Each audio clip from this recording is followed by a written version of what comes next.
All right. So we are officially at the 30-minute mark. So we're ready to get going for our session today. So I'll go ahead and say hello to everyone officially and welcome you to the Milling Basics. That's going to be the first of the grain and milling series that is being hosted by the Association of Food and Drug Officials and the North American Millers Association. So welcome everybody to our session. I am Catherine Simon. I'm going to be serving as one of your facilitators today. I will be in your regulatory expert role. And I'm going to go also join my co-facilitator, Jill Corrales. Thanks for the wave there, who is our wonderful milling industry expert today as we go through our milling basics. So with that, again, make sure you orient yourself to your participant guide. This is something that's going to be fillable for you, so you can electronically complete it as we go along. Grab any fun facts or information that you want to keep handy while we record our session and move forward to share information with you. So keep in mind, we're going to have a very interactive session. So we're going to be having polls to have you respond to. We're going to ask you questions to respond in the chat. So orient yourself to Zoom. Feel free to use your reaction buttons, but get your typing and your chat window open so you're ready to engage with us as we move forward. So with that, to get us going, I want to start by asking you a very important question. So how many grain-based products have you consumed today prior to attending our session? Here's your first poll to practice with. Go ahead and enter your response. Make sure that you click your submit button. We'll give this a good practice here. How many grain-based products have you consumed prior to joining us today? We'll get that poll running. Give you a chance to complete your responses. Anybody who's already completed and submitted your response, feel free to share some examples in the chat. What types of grain-based products have you consumed today? For me, I'll go ahead and let you know, I've got my handy bagels. I've got teenagers, and so bagels as a carb source to help fuel them is something that we always move forward to. All right, we got some rice cakes, we got some mini wheats, good choices. All right, so you should be seeing the poll responses in front of you now.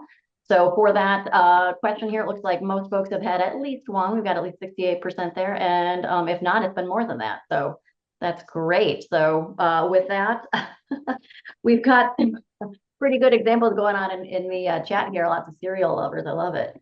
So with that, we want to move forward and really understand how much this really important source in our diet is in grains. And we're going to understand why that flour that goes into those products is something that is integral, but also get a better understanding of where it comes from, how that milling process occurs, and understand why that product's not a ready-to-eat product. So with that, I'll go ahead and pass it off to Jill.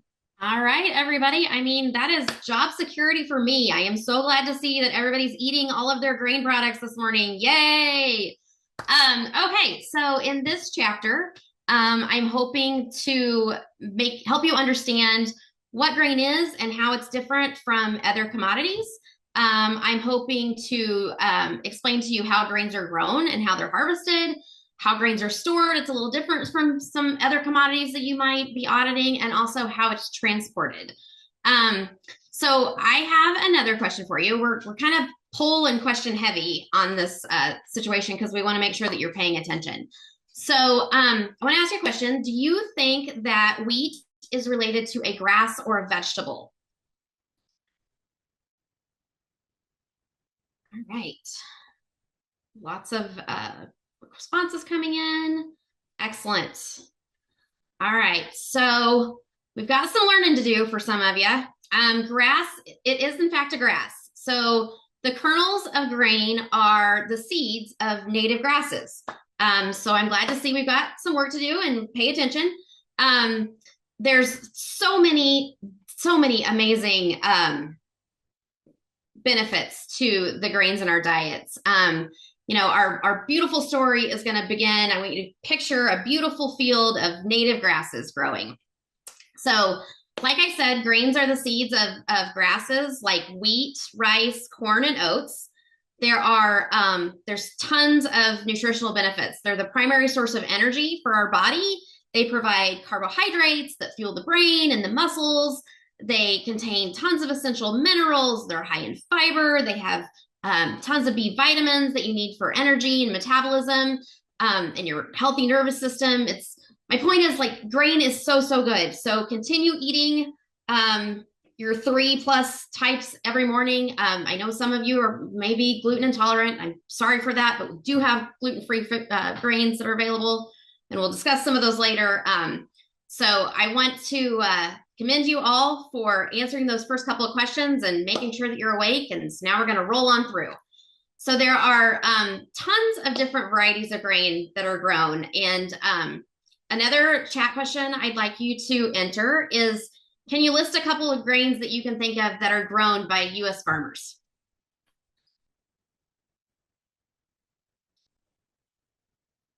All right. Rye, wheat, rice, sorghum, wheat, millet. Oh, some of you you've got some good ones in there. Right. All right. So if we look at our next slide, you're going to see all of those ones. Ooh, Kernza. That's a good one. I don't even know what soybeans are. So I guess I got some learning to do. All right. So of this next slide, we've got 8 different varieties of grains that are grown. Another question I have for you is, can you tell me which of those actually have naturally occurring gluten in them?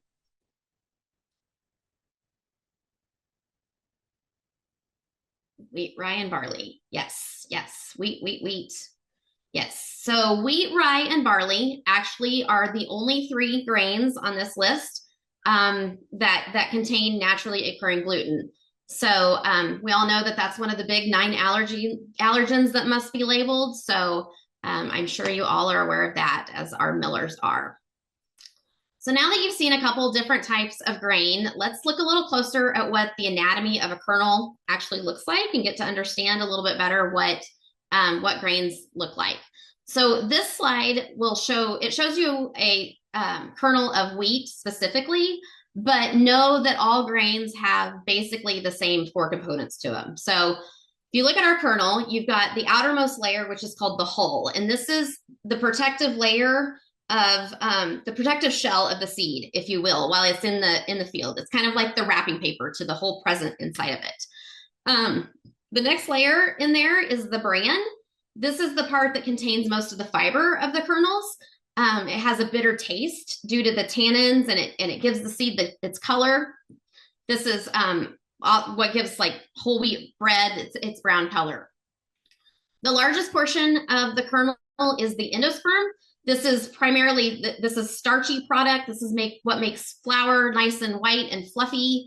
And then the last part of the kernel, which is the embryo, that's the smallest part, and that is the germ. And so that's going to contain the oils in it that have the vitamins and minerals that are in there.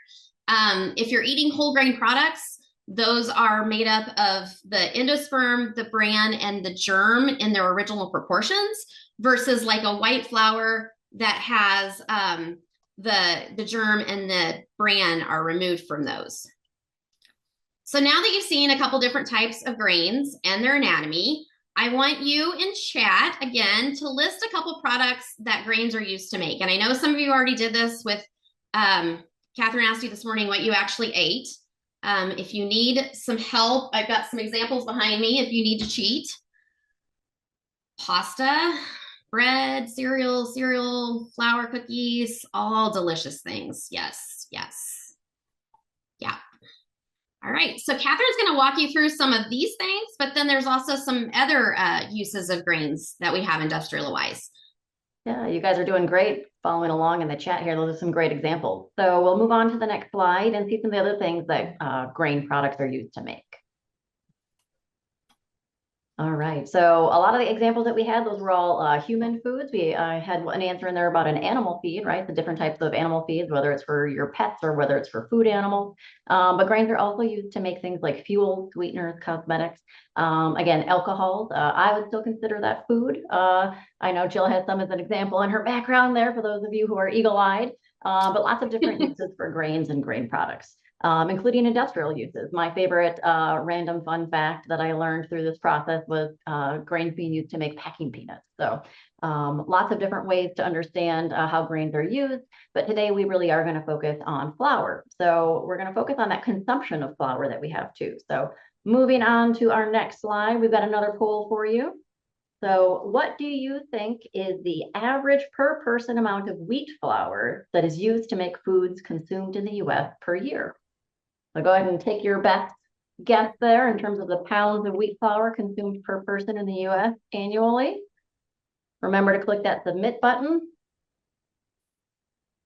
All right, we're looking for the average number. Give us just a second here, counting down. All right, we'll test your knowledge here. All right, we're doing pretty good here. So the correct answer is, in fact, 128.9 pounds of flour that is going to be consumed per person. So that's a lot of flour. So now that we know how much flour is consumed per person, let's see how that adds up. All right, so first, this is the chart for where that fact came from. So this is the per capita consumption of wheat flour in the US for the last 25 years. You'll see that big yellow arrow down there is the 128.9 pounds. That was the statistic from last year. And so with that, we're going to do a little math. Don't worry, you don't have to bring your calculator. We're going to do it all together. But we're going to see what does that mean in terms of the total product that was consumed in the US in 2024. So with that, we'll do one more click here on our slides and do our math together. So we've got estimated population of about 340.1 million people in the US in 2024. Multiply that times our 128.9 pounds of wheat flour consumed per person, and that gives us over 43.8 billion pounds of wheat flour consumed in 2024 in the United States. So just how much is that really? So if you think about it, if you had 5-pound bags of flour and you stacked them together, 43.8 billion pounds of flour in 5-pound bags would circle the Earth at the equator 40 times, right? So that's just a lot of flour. In terms of what that looks like of grain in the field, there's about 145.5 million acres in 2024 of grain fields that were grown in the US. So if you put all those fields together, it's almost the size of the state of Texas, right? That's quite a bit of grain. In total, that's about 44% of the total acres planted in the US being dedicated to grains. So quite a bit of product that's out there. Now that we know a little bit about how much is being consumed, how much is out there, we're going to learn a little bit more detail about how that product is grown and where it's grown in the US, since it really isn't all grown in the state of Texas. No, it's not all grown in the state of Texas. So if we look at this next map, you're going to see some different green areas of the country. So there's 6 different classes of wheat that are each grown in specific regions of the US. And these varieties grow based in different areas based on the climate conditions that are ideal for the successful cultivation of that particular grain. The different varieties have specific attributes that some can produce pasta, some are for bread, some are for snacks or pastries. So for example, hard red spring wheat is grown primarily in the northern plains, which is like Montana, North Dakota, Minnesota area. This makes its way to flour mills across the country that can make bagels or pizza.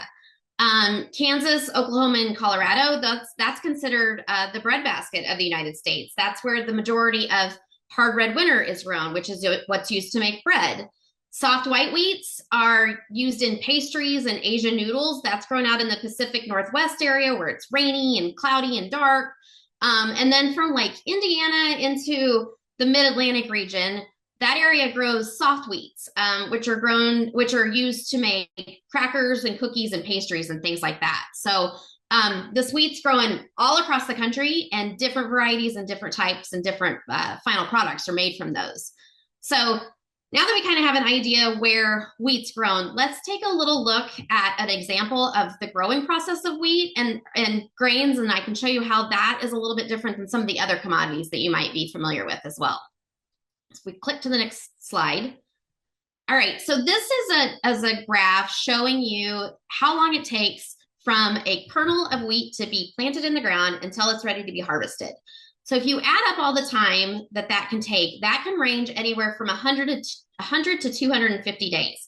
That is a 5-month period that these grains are in the ground, that they're out in exposed to the environment that they're growing. This is significantly different than other commodities like apples or like a carrot, which is harvested from seed in 60 to 90 days. So there's a lot of things that can affect that grain while it's growing in the field. One of the things I want to hit on is that you'll hear wheat referred to as winter or spring. This references when the crop is planted into the ground. So winter wheat is planted in the fall and it goes dormant over the winter, and then it starts to grow again once the ground starts to warm up. And that's versus spring wheat, which is planted once the ground thaws. And then they both grow throughout the summer, and then they are both harvested in late summer. And harvest starts like down in that Texas area where it warms up much faster, so the wheat starts growing faster. And then you can watch harvest as it moves north. The combines are cutting all the way through until they get up to Canada, until the whole crop is harvested and brought in. So it's really cool. There's a question: can red and white wheats be planted both during spring and winter? Yes, they can. All right, so we're going to go next to our next screen, which is going to show us where corn is grown in the U.S. All right, so this dark green area here in the middle, that is referred to as the corn belt of the country. So this stretches from Nebraska, which is why they're called the Cornhuskers, into like the Indiana area. This area, corn needs more rain to grow. And this swath of area in our country typically has more rain than some of the other areas. It's also got some incredibly fertile ground in that area.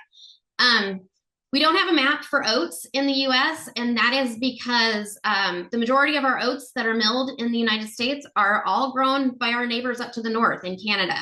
And then they're imported in. So what I want you to take away from these maps is that these different grains are grown in different areas of the country, but they're being transported. They're going to be transported long distances to reach the mills, because the mills are also all over the country. And so we've got to get the wheat to where the mills are closer to the bakeries. So just keep that in mind. We'll talk about transportation a little more later.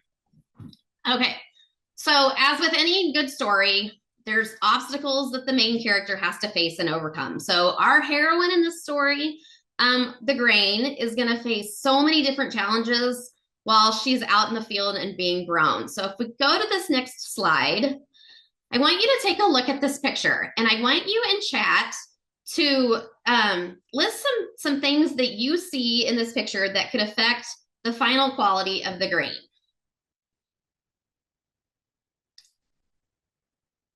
Yep. Excellent. Excellent. You guys are so good at this. I love it. Making our jobs so much easier. Yes. All right. So those are great answers. You're right. You've got this great Midwest storm that's brewing out there in the back. You've got the birds that are flying over, and we all know what happens if you look up when a bird flies over you. So don't do that. We have the peaceful deer that's having lunch there. And again, we know what happens after you eat. So some of these fields, they can be hundreds of acres, so they can't easily be fenced off. And even if you fence it, you can't stop a deer or a bird from flying over. They can't be covered. So because the grains are out in the field for so many months, they're exposed to so many uncontrollable things in the environment. A couple of things that you didn't mention on here, things that you didn't see, and I know some of you are writing like toxins and insect disease, and those are great answers. Another thing you don't see is the wind. That storm out there in the distance I'm sure it's gonna bring some nice wind with it. So wind can be a great vector for moving those pesky fungal spores over long distances. So those could go from one field or a feedlot or something and land in a field. Another thing you don't see on there is shared farm equipment. Equipment like combines or grain carts, those are used to harvest different types of crops. Combines are used to cut corn and wheat and soybeans, and all of that all of that shared equipment. We need to make sure that that's cleaned out. The farmers need to make sure that that's cleaned out and there's not foreign material in those before they bring those to us. The disease and the weather part, though, that is the most detrimental obstacle that our grains are facing while they're out in the field, because a farmer can literally do absolutely everything right and have a beautiful field, and then the night before he's going to go out and cut, there's a horrible hailstorm and his entire crop is lost. So the environment and weather sometimes don't always work to the farmer's benefit. Diseases are, such as funguses and molds, those can grow under certain weather conditions. And some of these conditions could be very favorable for specific types of molds that can produce mycotoxins. Not all molds produce mycotoxins, but there are some that are out there that are specific to grain crops that can produce mycotoxins. So while that product is out in the field, mycotoxin prevention is so important to the farmers so that they can maintain the value of their crop. Farmers have tools available to them, such as forecasting models that are helping them to monitor conditions that help them understand better and manage fungicide applications, how much to use, what are they expecting.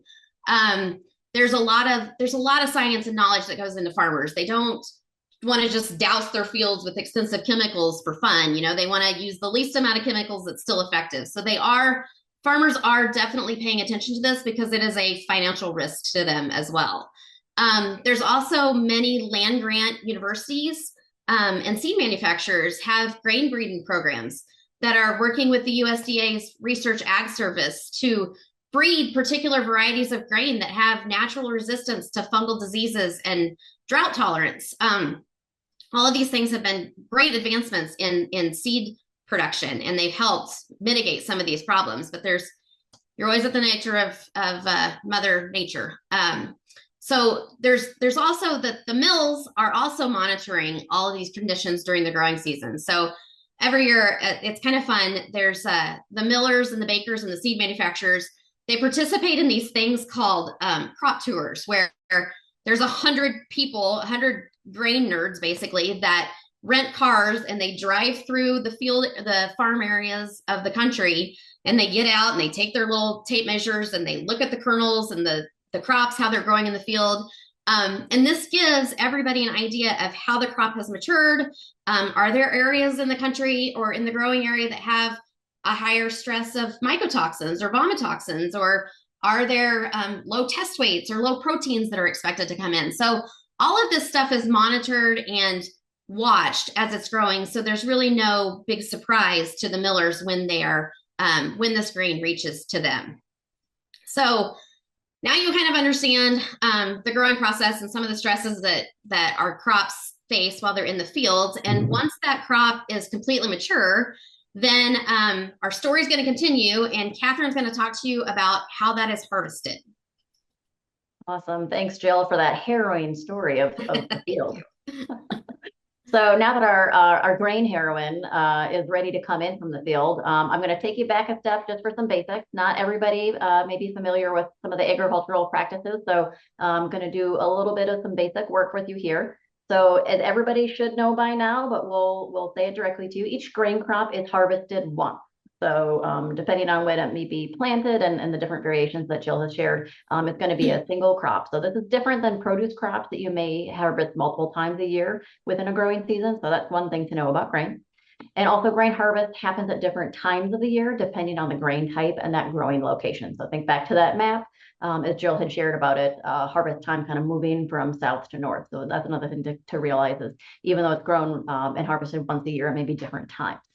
So during that grain, the grain harvest, it is harvested with machines that are going to cut the stalks about 8 to 12 inches above the ground, leaving much of that field debris below on the ground, right? So that's the first step that we have. Within the machine itself, that harvesting machinery has some screening and sifting components that are going to remove some other additional foreign materials, the different stalks, leaves, other things that may be on the upper parts of the plant while it separates that grain out. After that, that grain is then separated and loaded into other field transportation materials. You'll see here there's a grain cart. It could be wagons. It could be directly into a grain truck or semi-trailers that will take it out of the field. So various mechanisms for that. But keep in mind that because grains are harvested once a year, they do need to be stored until they're needed. And remember that grain is that huge volume of it that we have that's stored. So again, we talked about that 43.8 billion pounds of flour. It's got to come from a lot of grain. So those grains with that once a year time harvest is shelf stable when it's stored. So we keep it stored properly, but that's one of the ways that we keep grain over the year to be able to supply our mills. So now that we know a little bit about that, for that consistent supply that we need to have for those flour mills, let's learn a little bit more about how it is that grain is stored itself. So we're going to move you on to one more question here. So time for a question to say, how do you think grains are most commonly stored prior to milling? So you should see your poll slide up there. So you get to pick 3 options this time, giving you a little more interaction. Pick what you think are the 3 most common methods of grain storage. As always, remember to click that submit button. All right, we got a couple in the chat. Feel free to click the responses for the poll up on the slide. You should be seeing the poll up on your screen. Select your 3 most common answers, and we'll test the group here. All right, we did have a few folks listing here. So we'll start with the incorrect answer. So for a walk-in cooler, just a reminder with that shelf-stable product that we have in grain, refrigerated is not going to be needed for safety or for quality. So again, as Jill had mentioned when we talked about the anatomy of the grain, there is that bran that's on there. So that bran is really acting as a shield to help protect that grain from the elements, and it helps keep it at that stable ambient temperature. So we don't need any refrigerated storage for grain. So most commonly, we're going to have flat grain storage, steel bin storage, and concrete silos. But let's take a little bit closer look at what those types of storage methods look like. Jill. All right. So one thing to keep in mind is that the entire process of milling is all ambient conditions. We're never putting this in any sort of walk-in cooler at all. Just somebody mentioned the sheer volume of it, and that would be extremely expensive. But yeah, everything is done in ambient conditions here. So this slide is showing you the 3 different types of grain storage that we have available to us. So the first picture there on the top is showing you a concrete grain elevator. Grain elevators can be classified as a county elevator or a terminal elevator. The country elevators are typically smaller. They're located closer to the farms. They're the ones that are in the small little field or the small little town that you drive through when you're driving cross country. Those are different than a terminal elevator, which is actually what's shown in this picture. They are much larger. They can handle much larger quantities of grain. They are actually probably receiving grain from those county elevators, and also they can receive grain directly from farmers that are in the areas near them. Terminal elevators are typically located near a major transportation venue, like a railway or a highway or even a waterway. These grain elevators can be huge, and they store millions of pounds, millions of bushels of grain. I have literally seen grain elevators in Kansas that are a mile long, so they're just ginormous. The second type of grain storage that's on that is the grain bin. So these are a metal cylinder structure with like a peak roof on the top of them. These a lot of times are found on farm storage. So a farmer will cut their field, harvest their field, and then perhaps the market is not, the farmer doesn't feel like the price that's available in the market is where he wants to sell it yet, or they just want to hold on to their crop for a little bit. So they can actually store the product on farm in these steel silos. You might also see both of these options, or all 3 of these options actually, also at mills.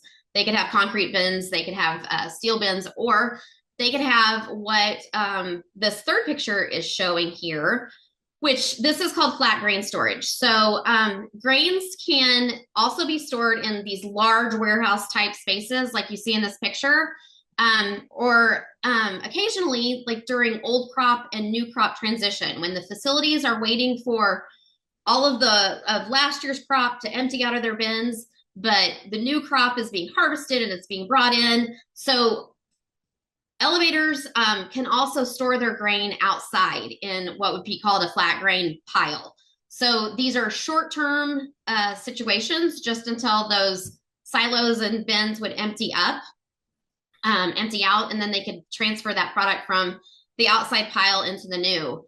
And then there's also sometimes when the farm is located close enough to the mill that the farmer can just take their crop directly from harvest into the mill if they want to. At each of these steps, grain is going to be commingled with other farmers that are bringing their crops in and other deliveries that are coming into the terminal elevators. So there's this constant commingling of all of this different crop that's being brought in at the same time. It wouldn't be commingled with like wheat and soybeans. Those would be kept very separate in very separate bins and stored differently. But all of the wheat that's coming in at one time from all of these different locations is all going to be commingled together. So that makes the supply chain upstream of a mill incredibly complex. So next, Catherine is going to take over for us and talk about some of the other challenges that we face. Awesome. Yeah, so as we're in storage for grain on our grain journey, a couple of spots just to help make sure that we're orienting ourselves. So again, just that reminder, the grain may be stored for longer durations of up to a year. Again, part of this is needed to fill that large supply need for our mills to get that large volume of flour produced. So again, just that reminder that grain is going to be aggregated and commingled, whether it's at the elevator or whether it's blended further at those grain terminals that Jill had mentioned. This does impact the ability to trace the product. So there's limited traceability from that farm all the way through that complex supply chain, just because of the nature of the grain and the way that it's handled. So keep in mind during storage that grains are still a living organism after harvest, and that they're going to continue to respire and perspire while they're in storage. So this means that they're influenced and will influence the storage environment that they're in, right? So they interact with the environment. So things that are going to occur, they have the potential to be influenced by insects. So the nature of grain, the potential storage conditions are going to be a good food source for insects. So that's something to consider, but also the other microorganisms. So water and heat can be produced from those respiration processes during the typical storage environment. So things like seasonal heating and cooling. So Jill had mentioned those metal storage bins. Think good fall day, they got hot sun on one side of the bin, heating up certain portions of it, but maybe not always getting into the middle of it. So you may have temperature differentiations that could increase moisture content.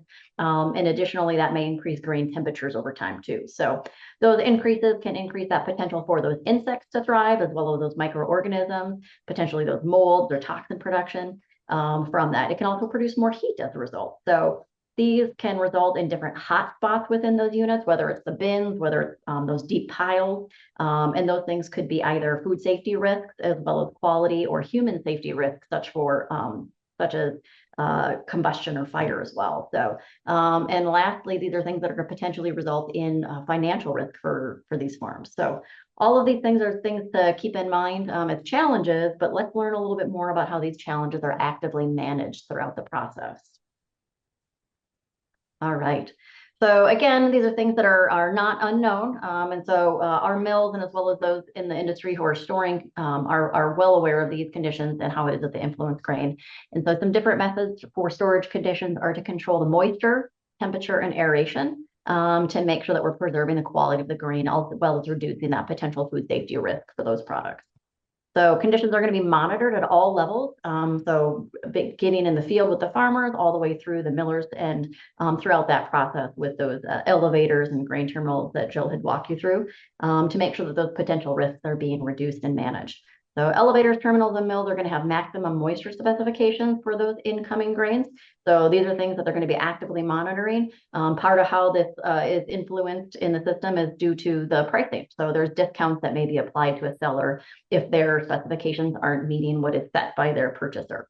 Again, the time and temperature is going to be monitored through various tools for those important factors for long-term storage. So specifically, we're looking at monitoring the grain temperature in different ways, grain moisture, that air and relative humidity within those storage locations, as well as that storage time. So different ways that we can monitor are going to be through thermometers, humidity sensors, different probes, and other methods that may apply. So again, these are all different controls related to the grain and grain quality, and specifically ways that we influence that and manage it is going to be through aeration. So you'll see in the image that we have here, different ways that they can use air and movement.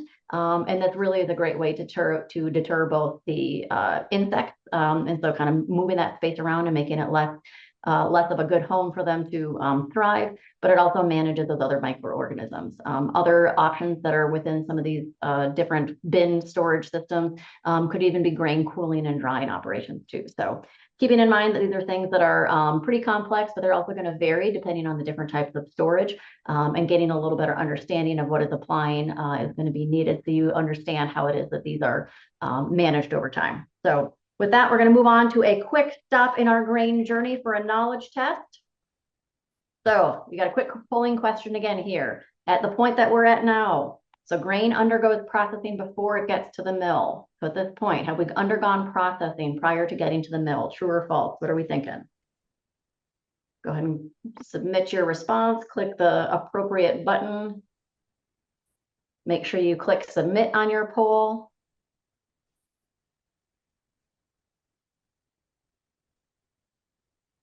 We'll go ahead and get our responses in here, right? So true or false? All right, so at this point, just a quick summary of where we're at. The answer is false. So our correct answer is going to be false. So at this point, we have not undergone processing before we get to the mill. Our product is still, our grain product is still going to be in the same condition that it was when it came out of the field.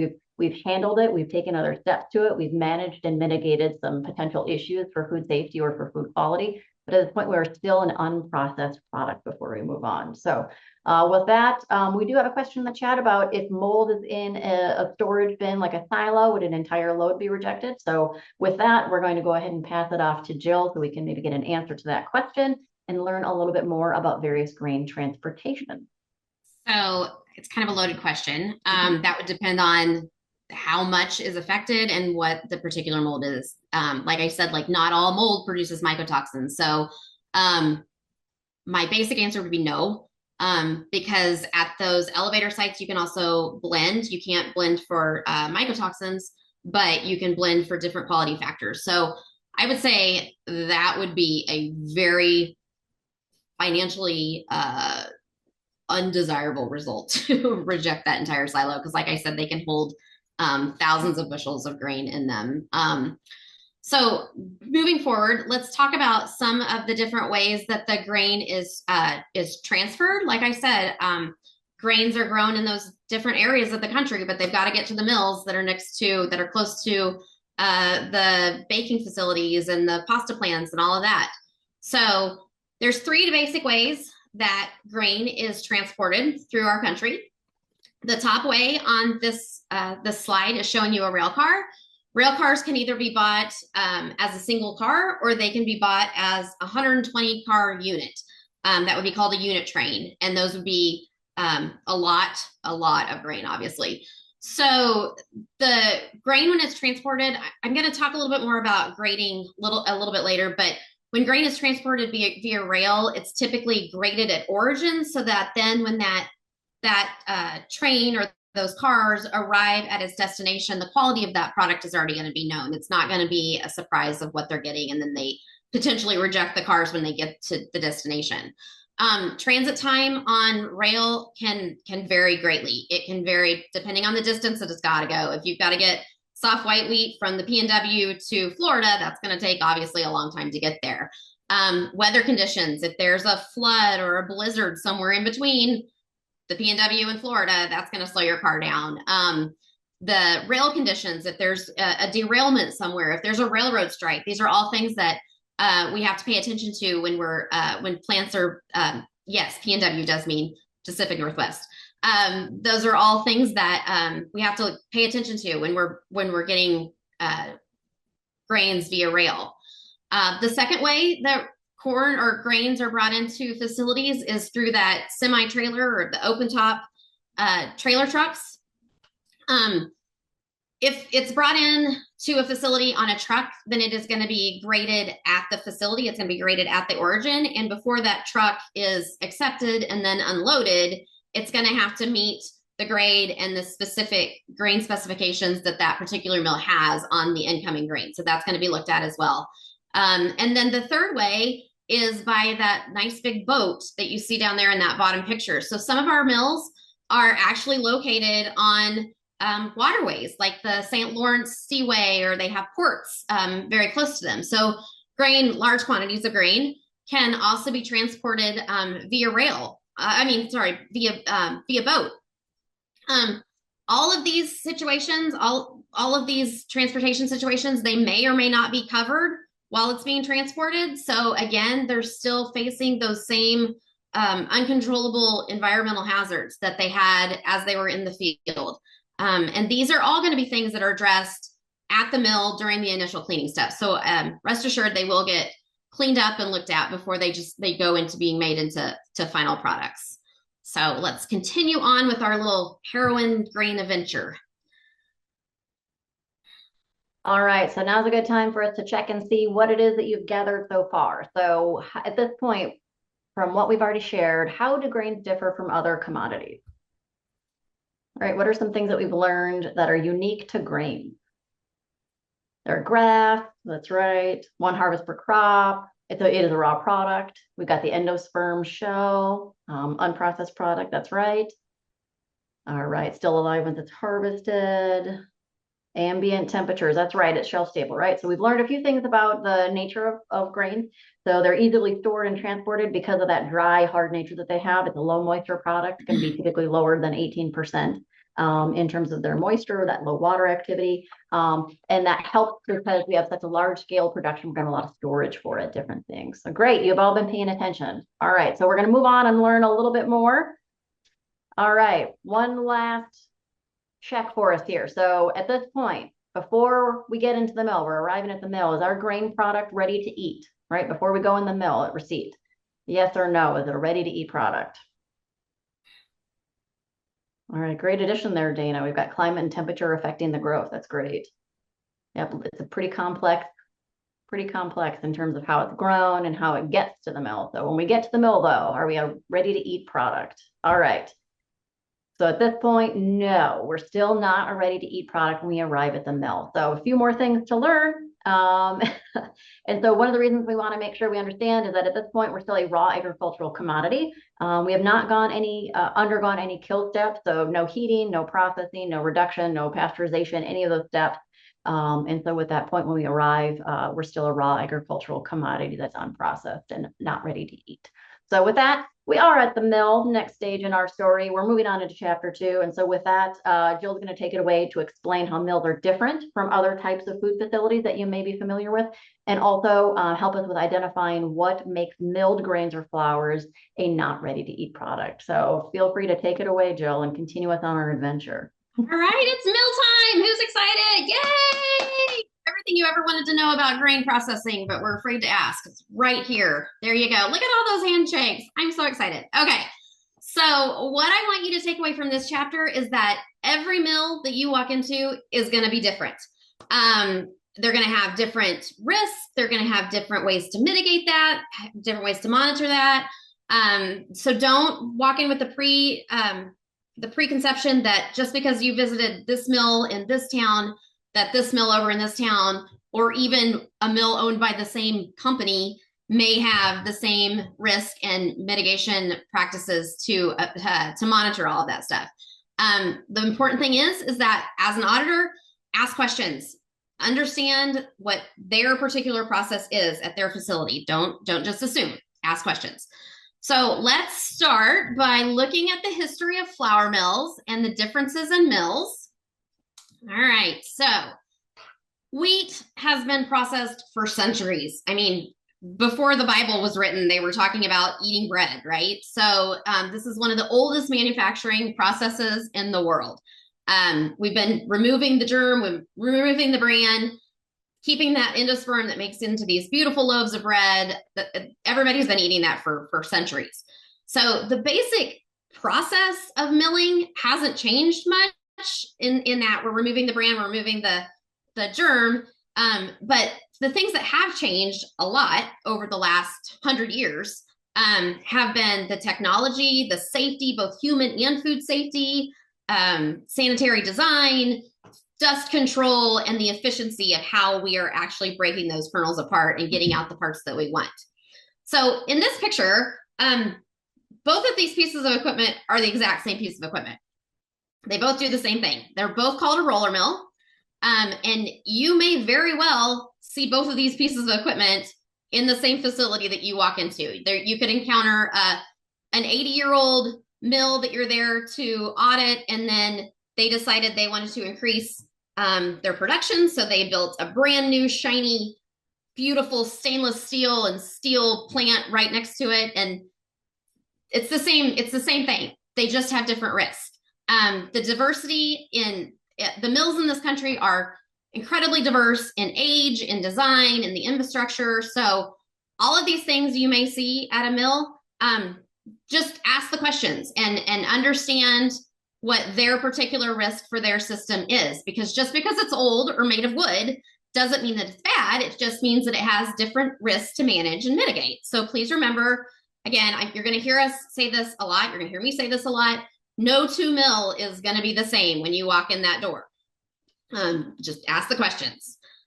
So sometimes when you go into mills, it's a working factory. So there's going to be some safety concerns that you need to consider to keep yourself safe and also to keep the product safe while you're in there. So I want you in chat to just list a couple of things that you think might be dangers that you might encounter when you're inspecting a mill.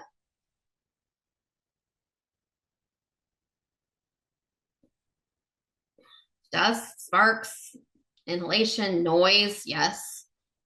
Moving parts, exactly. Floors, yeah, yep.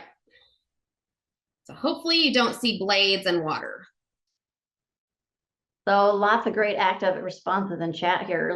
Really excited with all of the ways that you are following along and helping. It looks like we've got some good experience here.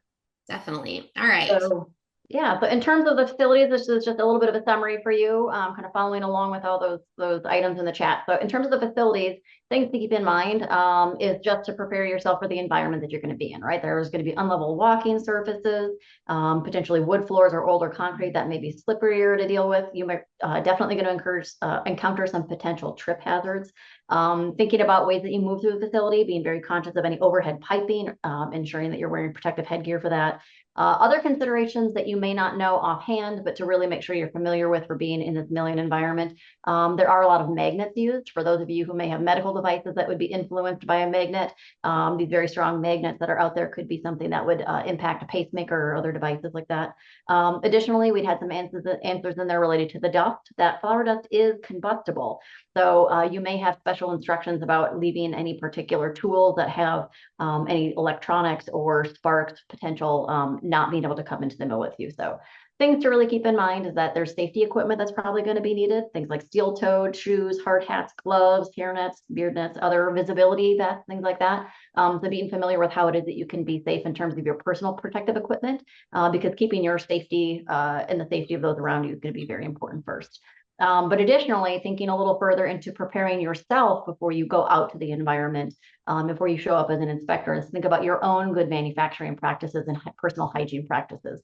So right here on the slide, we've got listed jewelry and nail polish, but feel free to share if there's any other items that you know from your experience and knowledge to not bring with on your mill inspections, right? So what are some of the things that you can think of that you would want to make sure that you don't use, wear, or bring along? Right, we got buttons on shirts. Yes. That's right. Pockets above the waist. I love it. Other new kind of trendy fake eyelashes, nose rings, leave them at home. That's right. Facial jewelry, fake lashes, fake jewelry, all those types. Nobody brings in a big old cigar. Yeah, exactly right. So it may seem like things to that are a given, but keeping in mind that there's a lot of new folks out there, but also just making sure that those things that may be your normal background and common practice to really be thoughtful and consider that before you come to your mill inspection. So with that, keeping in mind, typically you want to make sure that you're asking these questions before you go in. So the mill is going to be providing you instructions for how to be safe. Being thoughtful, paying attention, asking any questions and clarifying is going to be a really important method to keep yourself safe for that. So now that we're familiar with how to be safe during an inspection, we're going to talk a little bit about sourcing and receiving of grains at the mills. Before we get there though, we have another question for you. So with the knowledge that we have built up to this point, what factors are managed in sourcing and receiving grains? What do you think are the factors that are managed by the mill while they source and receive their grains? What do you think? Feel free to throw it in the chat. We've got a couple different answers here. We've got moisture, we've got grading, aflatoxin. All right, humidity diseases. All right, got them. So we're going to compare our answers and see how well we did. All right, hardness, moisture grade, aflatoxin, yep, falling number, yeah. Hey, you guys, some of you people have been in a mill already. Awesome. All right, yeah, so there's tons of factors that mills consider when they're sourcing and receiving their grains, and this can be dependent upon the type of grain that they're getting or what their intended use is or even what their unique processing capabilities are. So like some of you said, like the factors could include the protein, the moisture, test weight, foreign material, insect damage, mycotoxins. All of these things are things that mills are considering and looking at and watching for when they're receiving grain. So I mentioned earlier grading. So the USDA has what's called the Federal Grain Inspection Service. And this is a standard set of grades that all grains are graded against, and they are given a number grade. So it's based on all of those different factors, protein, test weight, foreign material, all of that. And then it's given a grade. So for instance, my facility, we accept number 2 yellow corn, whereas versus like an ethanol plant could take something with mycotoxin levels that I can't, and they might accept a number 4 yellow corn. So there's different grades and different price points for those different categories. And then also each mill is going to have their own set of incoming raw grain specifications that those grades are going to be compared against too. One of the most common food safety hazards that the mills have to deal with are the physical hazards. This can be anything that is not the grain that you want. So any type of foreign material, metal, different types of grains, pest, wood, stones. The first point of prevention and protection is going to be that initial receiving inspection, and all of those things are going to get graded and looked at, and that does all figure into the grade again. So let's take a look at some different types of foreign material that might come in on a load. One thing to keep in mind is that the mill is the most transformative step in the grain supply chain. So this is where the raw agriculture commodity is coming into the facility, and it is getting processed and made into a food ingredient. So that being said, the millers experience and we anticipate foreign material to be present in this raw agriculture commodity because it's been out in the environment, it's been in the field, it's been open to all the factors that we talked about before. And so anything could be in that. It could be stones and sticks, it could be tools and a wrench or a bolt, it could be a beer can, it could be a deer antler. You don't know because it's been exposed to the environment for those 5 months plus. So all of our inbound screening processes and cleaning processes are designed and intended to detect this foreign material, and that includes other grains. So one of my facilities, we used to get wheat in that was also double cropped with a ground cover of clover. I didn't want the clover seed in my flour mill. I wanted the wheat seeds. So we would have to identify the clover seeds and get those out of the system. And all of our systems are set up to be able to manage and remove the things that we don't want in our system. And it also, we need to do that just for safety reasons as well, just to keep our equipment running and up and going. So once the grains have passed all of our sourcing and receiving considerations, they've been approved, they've been accepted, and they're ready to be unloaded into the mill. So we're going to take a little break from our voices, and you're going to get to watch the short little video from the Washington Wheat Association, and it's going to show you how flour is made, and then we're going to dive a little deeper into some of the different concepts of this. For thousands of years, we have been grinding wheat kernels down in order to make flour. These days, it's performed on a much larger scale, thanks to the modern milling process. During wheat harvest, the crop is sent to storage elevators, where it waits to be distributed to mills. After arriving at the mill, the wheat is cleaned and purified, leaving the kernels free of unwanted field debris. A tempering process happens next. By adding moisture, different parts of the kernel separate more easily. After the wheat kernels are sorted, purified, and tempered, they are then fed into rollers and sifters. These machines meticulously split and grind the kernels, reducing them into a fine powder. Blending the different wheat classes helps millers create all of the different types of flours that today's markets demand. Sifting, purifying, mixing, and grinding is repeated until the milling team produces the correct flour blend for their specific customers. Then they package the flour for delivery to bakers and grocery store shelves around the world. This behind-the-scenes look at how wheat becomes flour was brought to you by the Washington Wheat Foundation. For more information about Washington's wheat and the awesome farmers who grow it, visit wawheat.org or follow us on Facebook, Instagram, and YouTube. So exciting, right? Okay, so now we're going to dive a little bit deeper into some of those different concepts that were just showed on that video. So this diagram is a super simplified version of an industrial wheat or corn mill. Wheat and corn are milled basically the same way with the addition of one step, which I'll talk about, versus oats, which we're going to go over here in a minute. But just keep in mind that this is super simplified. So when the mill is ready to grind the grain, they're going to pull it out of their storage bins and they're going to send it into the cleaning house. And this is where all of that foreign material, all of that stuff that we don't want in our grain is going to get pulled out. And here it goes through a bunch of different types of equipment that's going to remove foreign material based on the size or the density or the weight, the shape. If you think of a wheat kernel versus a corn kernel, you don't want those together. So we're going to clean those out. If it's ferrous, like we said, there's lots of magnets in these systems. It's going to take any metal out. It's going to clean everything out of the grain before it gets to the mill. So once the grain is cleaned, then the process of tempering takes place. And that video is a little bit confusing because it kind of looks like the wheat is being soaked. That is not the case at all. There's a very small amount of water that's going to be added to the grain. This is like sprayed on in a conveyor, like a screw conveyor. And that water is allowed to penetrate in through the bran and then into the endosperm. This isn't washing, which is kind of what it looks like on that video. It's not the same. We want to add the moisture into the grain so that will soften up the bran so that when it hits those roll stands, the kernel won't just shatter immediately. It'll be more pliable and we'll be able to kind of shear that kernel open and get the endosperm out of it.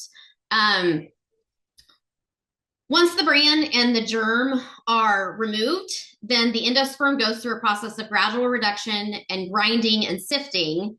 And also like it gets separated out with air currents to meet particular particle size requirements. So if you think of the granulation of flour versus like the granulation of cornmeal, they have very different granulation profiles. Cornmeal is almost like a sand versus flour, which is obviously very fine. So this diagram, again, it's super simplified and it's only showing you this gradual reduction process in 4 steps. But in fact, this can happen multiple times until that particular piece of product is to the granulation size that we actually want. So I mentioned that corn milling is very similar to this diagram with the addition of 1 step. So before the corn kernels are put into temper, they're actually run through steam baffles. It's not direct steam. Steam's not touching the corn. They run through baffles. And this is bringing the kernels up to an optimum temperature so that the kernels will actually absorb the temper water more effectively, and it makes germ removal easier.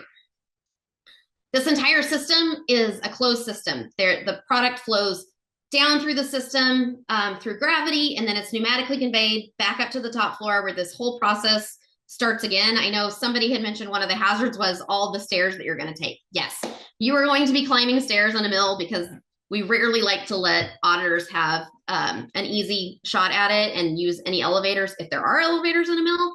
So you're going to be climbing stairs because that product is a constant circle where it's running through and it's reducing in size and being sifted out, and you just be prepared to take stairs, so wear comfortable shoes. So our next slide is oat milling, and oats go through a different process. It's quite different actually. So oats have 5 basic steps to their process. They have cleaning, dehulling, kilning, grating, and then flaking.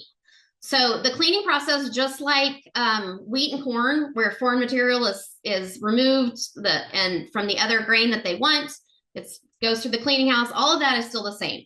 So the difference starts is that when oats arrive at the mill, they still have the hull, or that wrapping paper is still on them, and that has to be removed prior to the milling process. And this is done through the dehulling process.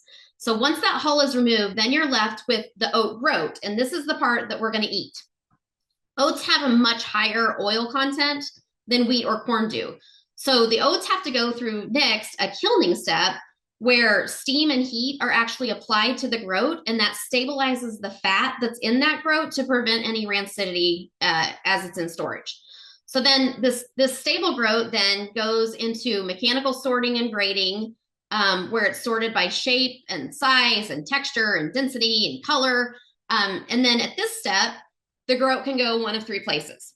It can go be sent off to a set of roller mills where it's going to be cut into old-fashioned steel-cut oats. It can be ground into oat flour, or it can be steamed again to make it a little bit more pliable, and then it can be flaked and made into like the rolled oats or the instant oatmeal that we eat for breakfast. So that kilning step, which is circled there on your slide with the red box, that is the major difference for oat milling versus corn and wheat. That will be something different that you see. Just like corn and wheat systems, this is an ambient process. This is not done with any sort of refrigeration or heating. That it's all gravity fed. It's all a closed system. It's all going to be pneumatically conveyed back up to the top. Those things don't change from mill to mill. All right. So now that you know everything about how to mill oats and corn, Catherine's going to talk a little bit about some of the equipment you might see. So on the screen here, we've got some photo images of some routine equipment that you may see in a mill inspections. We've got a roller stand, a sifter. Those are one of my favorite pieces of equipment because I love how they jiggle and jive. You can see those little legs on them. We've got purifiers as well, but a key part of being able to do your assessments effectively is make sure that you're communicating with the mill. As Jill had mentioned, every mill is going to be different. All the processes are going to have that main same flow that she'd mentioned, but every individual mill may have different pieces of equipment, different brands, different sizes, different layouts. And it also will be complex as you go through the facility, right? So we mentioned there's a lot of gravity associated with it, lots of stairs involved. As we mentioned in the chat, those stairs will build your character in the long run.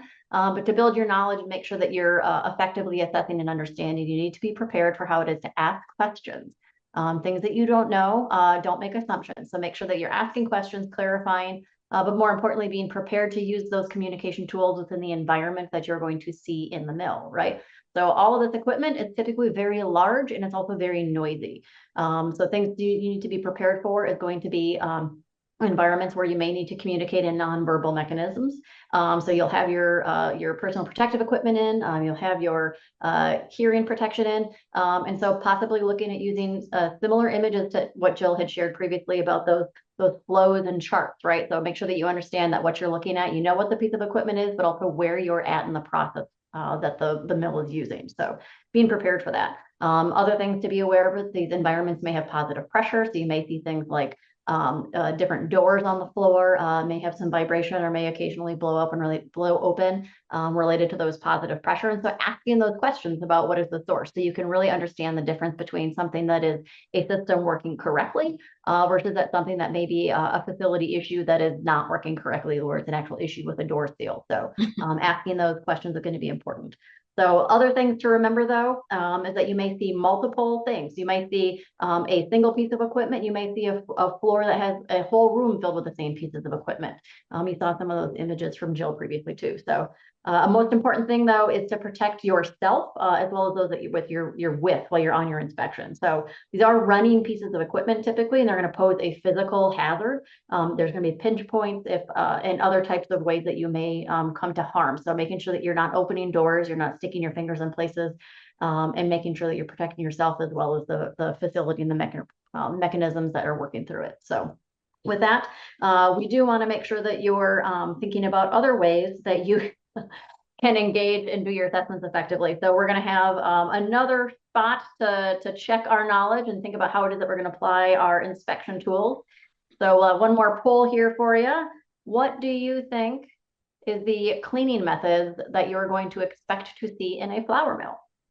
So here we go. We got one more poll up on your screen. So what do you think is the most common cleaning mechanism that you're going to see in your flour mill inspection? Go ahead and select your answer and click submit.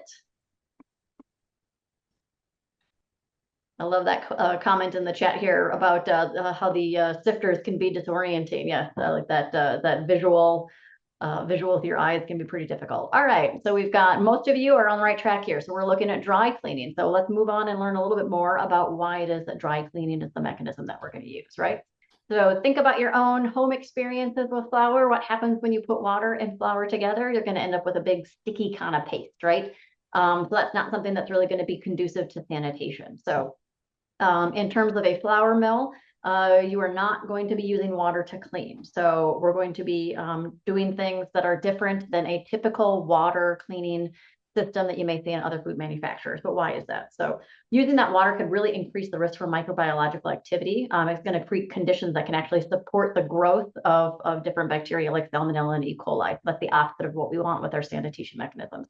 And most importantly, that flour is going to turn into, again, a very sticky mass that will actually build up and cause issues on the equipment. But again, for the overall general sanitation, it's really going to do the opposite of what we need. So instead, we are going to be using dry cleaning mechanisms. So things like dry cleaning brooms, brushes, dry mops, or other vacuum type materials to clean. So you can see some pictures here. We've got different images. So keys here are going to potentially be color coded.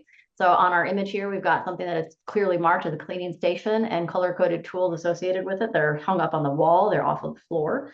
So making sure that these are food contact surfaces and that they're being handled in a manner that is consistent with a food contact surface cleaning tool is going to be important. So milling equipment really is not going to get opened up for cleaning and inspection on a daily basis, though. So we really need to understand a little bit more about sanitation in this environment. So we're thinking about sanitation. We're not going to be thinking about sanitizers. Again, since we're not using water, we're not going to have those wash, rinse, and sanitize type process that we're used to. It's really going to be more of the dry cleaning mechanisms.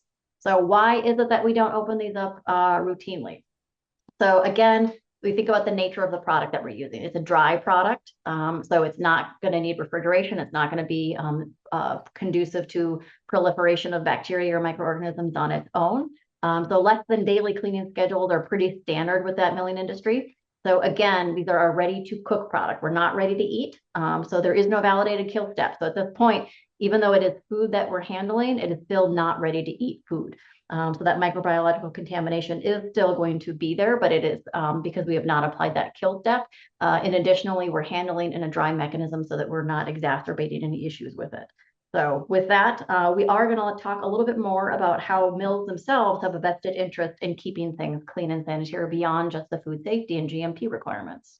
Yes, yes, it is so important indeed. Like mills do have a vested interest in keeping the floors and the equipment and clean for multiple reasons. And one, and the scariest one, is because grain dust and flour dust under the right conditions can be an explosion hazard. And these types of explosions are catastrophic and they are deadly. So we want to keep our dust down to a minimum.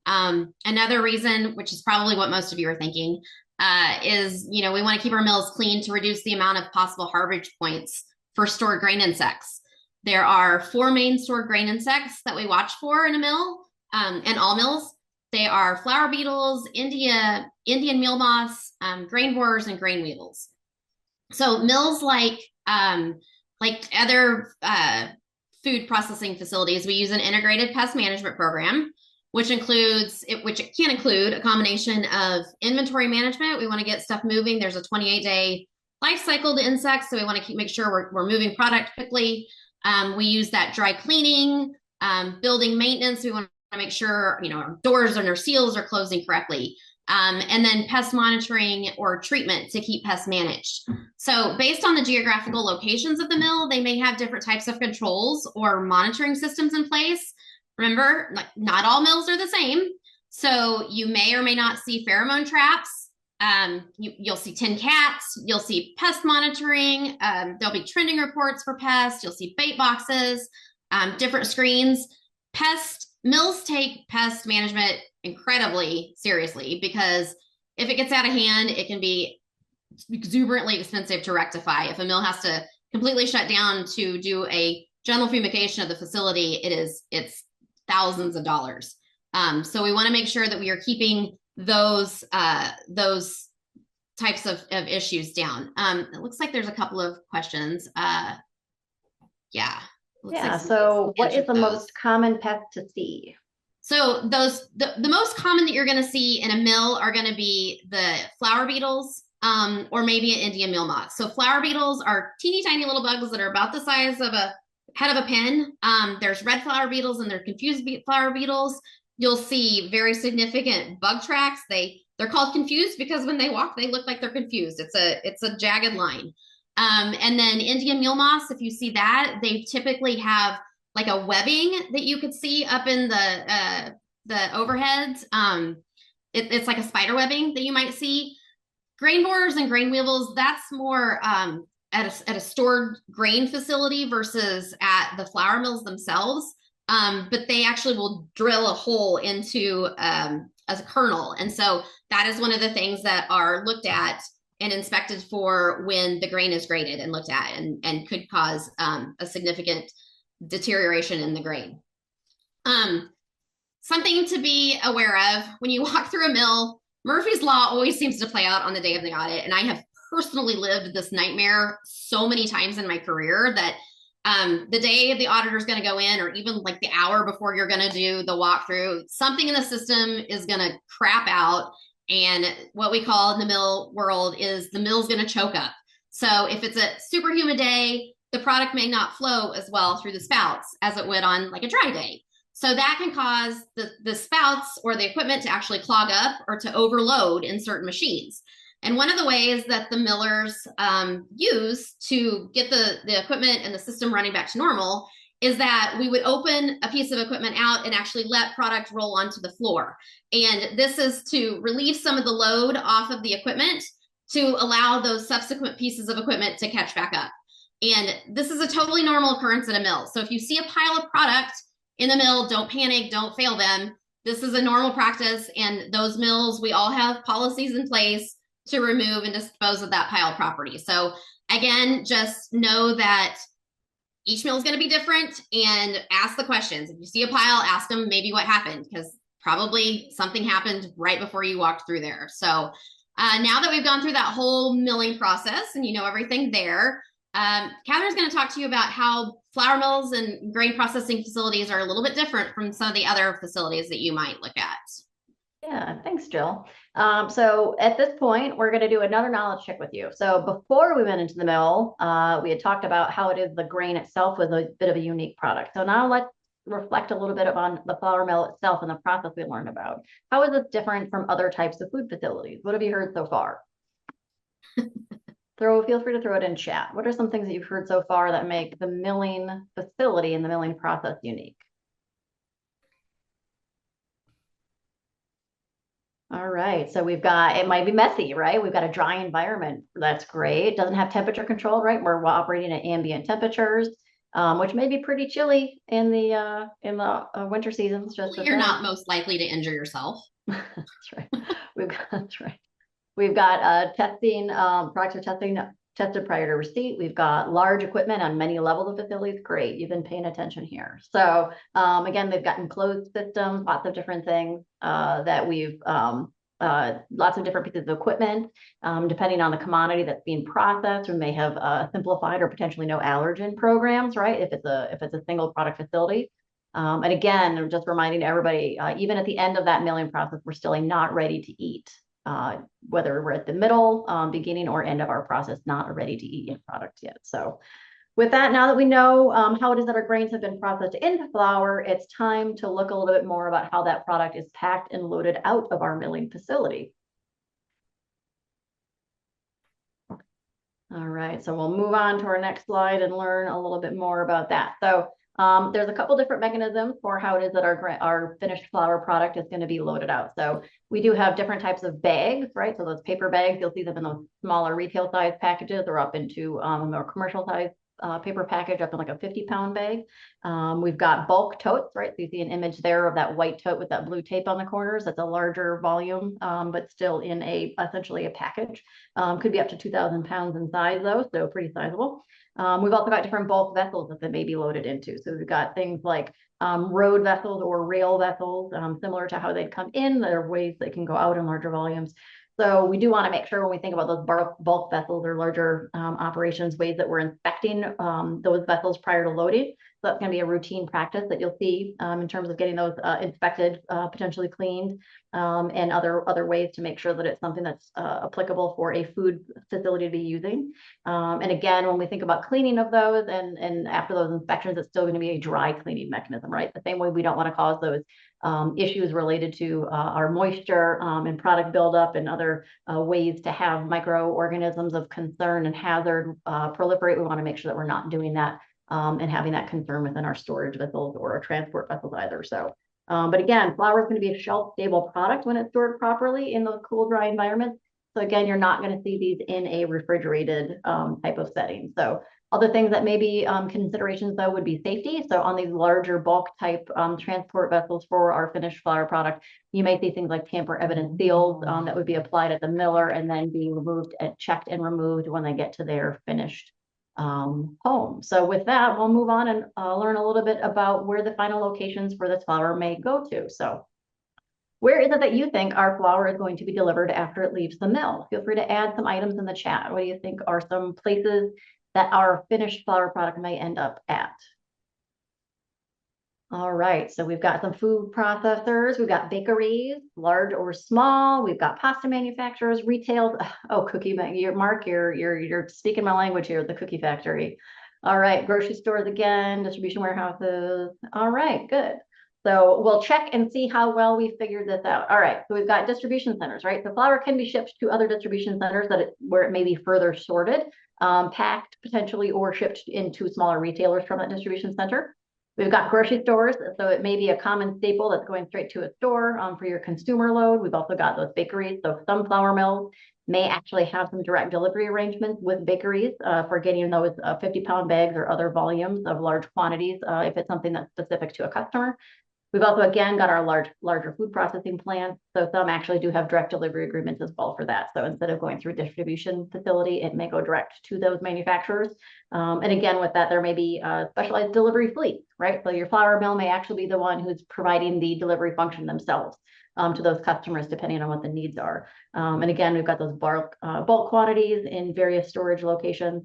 Going to, again, either metering out in terms of volume that's needed. But again, typically you're going to see that in an ambient type environment, because again, we're still handling a not ready to eat, but dry product that is not going to need refrigeration and is still not ready to eat. So keeping in mind that all these are different places that may go. Again, this really further solidifies the information that Jill shared, that all mills are different. And because of the difference in the mills, it does mean that how those products those finished products leave the mill may be different as well. So again, preparing yourself that you may see different things at larger or smaller scale and being prepared to ask questions about that so you can make sure that your assessments are applicable and make sense for their intended customers. So again, earlier I'd asked you about grains being ready to eat at arrival at the mill, and we determined that they were not ready to eat. So we've got one more knowledge question for you here as we move on to our next slide. Are the milled grains ready to eat after going through the basic milling process? So we've talked about the basic milling process up till now. Are we handling a ready to eat product yet? Yes or no? Feel free to throw your answer. Click the button, remember to click submit, and we'll see how well we're doing so far in our session today.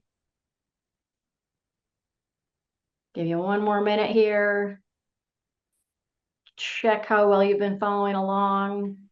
All right, so at this point, after our product has completed its journey through the mill and we have a product that is leaving the mill, we are still not a ready-to-eat product. So we know at this point do not have a ready-to-eat product, but there are some different types of flour that are generated from flour mills. So we're going to learn a little bit more about the different types of flour from Jill. All right, so there is some ready-to-eat flour that is being produced. If you look at this pie chart, that smallest little sliver on that chart is the ready-to-eat flour. This is used in applications like edible cookie dough. This has been manufactured at the facility. It has undergone a validated kill step. It's got specialized packaging and transportation vessels to maintain that pathogen-free product all the way through to the manufacturer. With ready-to-eat products, it does lose some functionality of the flour, like rising or cookie spread. Those are all affected by the processes that the flour actually goes through to become a ready-to-eat product. The second type of flour that we produce here in the US is the consumer cooked type flour. This is the retail type flour that you buy at the grocery store, or par baked products such as a refrigerated pie crust that you would bring home to cook, or pasta noodles that you would boil to cook those. So this type of flour relies on the consumer to follow the proper handling and cooking instructions to prepare a safe product, to make it a ready to eat cooked good. If not followed, the consumer risks consuming raw flour. And as we've mentioned, like it's not a ready to eat product. It hasn't gone through a pathogen kill step. This is where all of the flour recalls have stemmed from, is consumer cooked product. Just because you're putting your flour in the microwave before you make cookie dough does not make it ready to eat. So please stop eating your raw cookie dough and licking the batter spatula when you're making brownies. That's where people are getting sick from. And the third type of flour that is the most processed flour that we make here in this country is the raw commodity. And this is the product this is the food ingredient that's going to go on to further processing by manufacturers, the bakeries, the pasta plants. It's going to go through some sort of a cooking or a frying or some sort of a kill step that's going to be done. So like I said, I mean, I know I'm making people mad. It's always something that nobody likes to hear, that you can't eat that, but there is no ready to eat flour that is available to the retail market. So all of the flour you're buying at the grocery store is not ready to eat. So stop eating raw cookie dough. All right, let's move on. So we're going to test your knowledge for one last time. We're just about finished. You guys have done so well. So we're going to show you a couple different pictures of different products that are made with grain-based foods. And you are going to tell us who you think applies the kill step. So in this picture, you've got a pizza the crust is made out of the flour, and it's a frozen pizza, and it's gone to the grocery store and somebody has bought that. So in the chat, if you could list on there, who do you think applies the kill step? Consumer processing plant. All right, we've still got some work to do. All right, in fact, this is gonna be, the kill step resides with the consumer. This has not been baked, this has not been cooked, this has just been made into a raw dough, and they are going to need to cook that, bake that product in the oven, and apply that kill step at home before it is consumed by your family. So please read your cooking instructions on all of the products that you're getting, so nobody gets sick. All right, Catherine gets the really good products to show you though. That's right. So part of this is to make sure that we're not making assumptions. And so especially with those pizza items, making sure that you understand there may be par baked crust and things like that. So, but with that, like Jill had said, we're moving on to the language that I speak. So the next closeout item that we hear in terms of that we have for our knowledge check is our cookies. So we've got oats that were made into oatmeal cookies at a grocery store. So who is applying the kill step in this circumstance for those delicious crispy oatmeal cookies that are on our screen right now? Right? All right, we've got the grocery store, right? So the consumer is eating that cookie as a ready-to-eat food product, but the oats that were in that dough were definitely not a ready-to-eat food product. So it was the grocery store who has applied our baking step, which was the kill step to address our microbiological concerns. So great answer for that. We've got the grocery store. One more quick knowledge check for you, a little bit trickier this time, maybe. So we've got flour that has been made into a baking mix that is intended to be taken home for a home baking, right? So think about a blueberry muffin, right? So if that's how you choose to start your weekend days. All right, we've got the kill step being applied here, weighing in on our chat. Looks like everybody's pretty much thinking here the consumer, right? So yes, we've each reached the end here, and we have officially driven it home that the flour, before it is being made into a product, is going to be a non-ready to eat process, a non-ready to eat product. And so at that point, the kill step to get this to be consumed into our muffins is going to be the consumer, right? So with that, I want to thank you all and pass it on to Jill to take us all the way home. Yeah, you guys made it to the end. I'm so proud of you all. You know everything about flour milling now. But if you have any follow-up questions, there is a list of resources available at the end of your participants guide that you can refer to, or you can contact, I'm sure you can contact AFDO and they can get a hold of somebody at the North American Millers Association. I want to, on behalf of NAMA, the North American Millers Association, I want to thank you all for taking the time to understand why milling audits are unique, because it is a very different process than some of the ready to eat or vegetable type audits that you might do. And then I just want to end with the following statement. The flour industry is dedicated to feeding the world through quality grain-based foods. Flour brings comfort and delight to countless people worldwide. So thank you so much for joining us, and I hope you all have a wonderful day.